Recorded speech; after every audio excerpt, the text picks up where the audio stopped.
वाह, जबरदस्त नोवेल लगता है। क्यों ना खरीद लें, छुट्टियों में मजे से पढ़ेंगे। हाँ ले लो, बल्कि मैं कहता हूँ कि हम दोनों पैसे मिलाकर जासूसी और हॉरर सीरीज के 8 से 10 नोवेल और ले लेते हैं। बहुत मजा आएगा। लड्डू ने भी उसकी हाँ में हाँ मिलाई। लिहाजा दोनों ने शॉपकीपर को रुपए दिए और नोवेल लेकर वापस होटल आ गए। बिल्लू, कल स्कूल से समर वैकेशन हो रही है। तुम कहाँ जाओगे, घर या फिर विलेज? यार लड्डू, मैं तो 2 माह की छुट्टियां विलेज में ही गुजारूंगा, ताकि अपने परदादा के पुश्तैनी खजाने का पता लगा सकूं। कौन सा खजाना? देखो लड्डू, ये बात मैं सिर्फ तुम्हें बता रहा हूँ, तुमसे पहले किसी को भी नहीं बताई।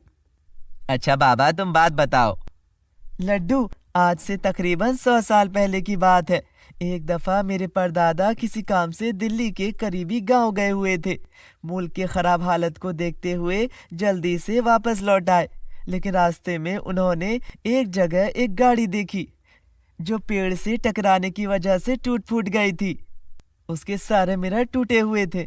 मेरे परदादा ने देखा तो गाड़ी के अंदर 2 खून में लथपथ हुए आदमी थे।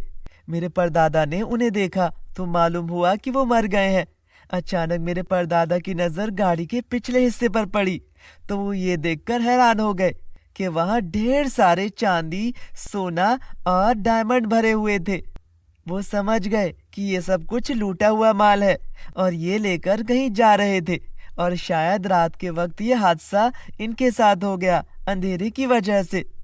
मेरे परदादा के पास एक बैलगाड़ी थी, जिसके पीछे अचार के बड़े बड़े 10 से 12 मिट्टी के खाली मर्तबान थे, जो वो गांव से लेकर आ रहे थे। परदादा ने आसपास किसी को ना पाकर जल्दी जल्दी मर्तबानों में डायमंड भरना शुरू कर दिया। सारा खजाना समेटकर उन्होंने मर्तबानों को चादर से ढक दिया और लेकर घर आ गए। घर आकर उन्होंने सबसे पहले सारे मर्तबान जल्दी जल्दी तहखाने में रख दिए और मेरे दादा को सब कुछ बता दिया। उस वक्त मेरे दादा के बहन भाई बहुत छोटे थे, इसीलिए कुछ नहीं समझे। फिर इस माल में से कई डायमंड पोशीदा अंदाज में छुपाकर सेल किए और इन पैसों से हवेली को ठीक करवाया और एक बहुत बड़ा जूतों का कारखाना कायम करके बिजनेस करने लगे।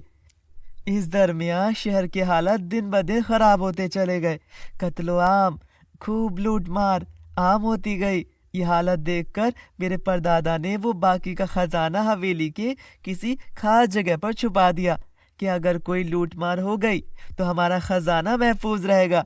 परदादा ने वो खजाना ना जाने कहाँ छुपा दिया था। दादी को भी इसके बारे में कुछ नहीं बताया, बस कह दिया कि खजाना महफूज है। शायद वो ये चाहते थे कि कहीं खजाने का पता किसी बाहर के बंदे को ना लग जाए।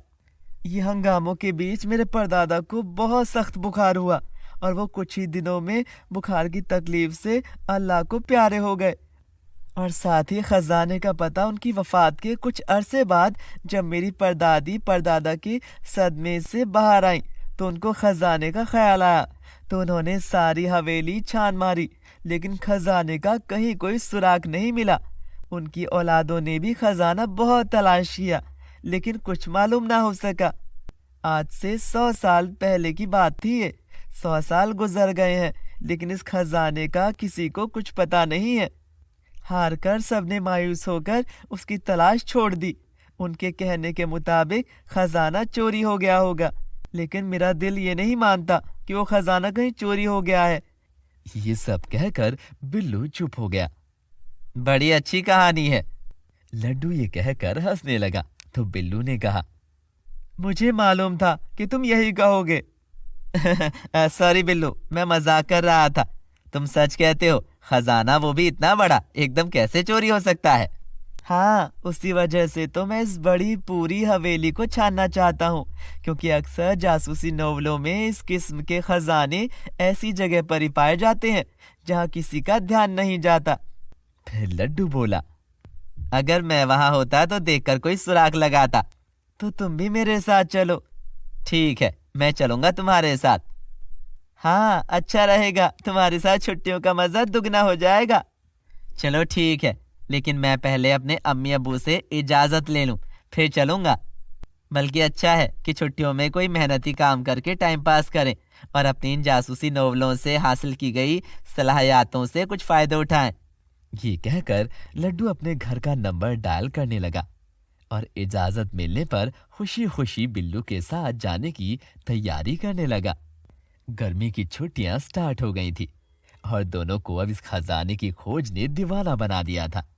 ये कहकर 2 दिन के बाद दोनों ने एक गाड़ी रेंट पर ली और बिल्लू के गांव शाहबाद नगर चल दिए। 8 घंटे बाद दोनों हवेली पहुंच गए। बिल्लू ने अपने सब घर वालों से लड्डू का तारुफ कराया। खाने के बाद लड्डू, बिल्लू और उसके कजन्स ने गार्डन में चहलकदमी की और इधर उधर की बातें की। बिल्लू ने लड्डू को पहले ही बता दिया था कि उसके कजन्स ने मिलकर इस खजाने को खोजने की कोशिश की थी। लड्डू ने सबसे मुखातिब होकर कहा, देखो आज काफी रात हो गई है, तो हम कल से अपनी कार्रवाई स्टार्ट करेंगे। पहले तो हम सब में से कोई एक हमारा बॉस बनेगा और आगे ये फैसला करना है फिर कि कल हम सब मिलकर सारा दिन हवेली के एक एक कोने को देखेंगे, फिर आगे की कार्रवाई करेंगे। फिर सब ने मिलकर लड्डू को अपना चीफ बना दिया। उसके बाद सब सोने चले गए।